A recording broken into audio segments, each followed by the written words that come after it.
Hello friends, welcome to my channel.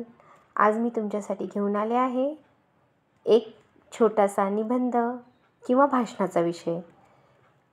विषयाचं नाव आहे क्रांतिज्योती सावित्रीबाई फुले। चला तर मग निबंधाला सुरुवात करूयात। काळ रात्र गेली अज्ञान पळाले, काळ रात्र गेली अज्ञान पळाले, सर्व जागे केले या सूर्याने। क्षुद्र या क्षितिजी ज्योतिबा हा सूर्य, तेजस्वी अपूर्व उगवला, तेजस्वी अपूर्व उगवला। अशी सुंदर रचना करणाऱ्या मायमाऊली भारताच्या पहिल्या मुख्याध्यापिका सावित्रीबाई ज्योतिबा फुले यांच्या चरणी वंदन। सावित्रीबाईंचा जन्म सातारा जिल्ह्यातील खंडाळा तालुक्यातील नायगाव येथे 3 जानेवारी 1831 मध्ये झाला। सावित्रीबाईंच्या आईचे नाव लक्ष्मीबाई, सावित्रीबाईंच्या वडिलांचे नाव खंडोजी नेवसे पाटील। नेवसे पाटील हे गावचे पाटील होते। सावित्रीबाई अवघ्या 9 वर्षाच्या असताना 13 वर्षाच्या महात्मा ज्योतिबा फुलेंसोबत 1840 मध्ये त्यांचा विवाह झाला। 1 जानेवारी इसवी सन 1848 रोजी पुण्यातील बुधवार पेठेतील भिडेवाड्यात ज्योतिरावांनी मुलींची शाळा सुरू केली व शिक्षिका म्हणून सावित्रीबाईंची नेमणूक केली।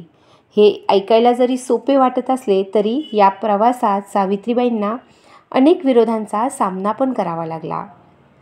त्यांच्या अंगावर शेण टाकले गेले, कर्मठ लोकांनी त्यांना विरोध केला, काहींनी तर धर्म बुडाला, जग बुडणार, कली आला अशी भाकीतही केली। पण सावित्रीबाई डगमगल्या नाहीत, त्या संघर्ष करत पुढे चालत राहिल्या। ज्योतिरावांनी सुरू केलेल्या प्रत्येक कार्यात त्या समर्थपणे त्यांच्या पाठीशी उभ्या राहिल्या, त्यांना नेहमी सहकार्य करत राहिल्या। सावित्रीबाई लग्न झाल्यानंतर निरक्षरच होत्या, त्यांना शिकवण्याचे काम ज्योतिरावांनी केली, म्हणजे ज्योतिबा हे सावित्रीबाईंचे पहिले गुरु। सावित्रीबाई 1893 साली झालेल्या सत्यशोधक परिषदेच्या अध्यक्षा पण झाल्या होत्या। त्यांची काही पुस्तके देखील प्रसिद्ध आहेत, जसे काव्य फुले, सावित्रीबाईंची गाणी, सुबोध रत्नाकर, 52 कशी अशी त्यांची काही प्रसिद्ध असलेली पुस्तके।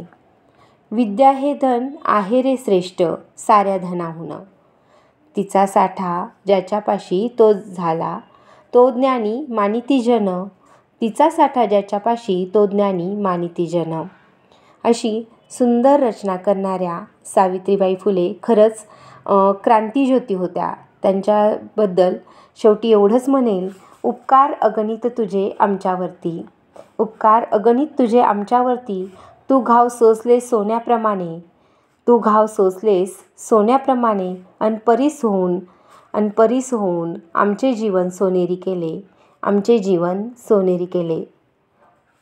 एवढे बोलून हा व्हिडिओ थांबवते। तुम्हाला हा व्हिडिओ कसा वाटला कमेंट करून नक्की सांगा। पुन्हा भेटू एका छानशा व्हिडिओसोबत, तोपर्यंत बाय।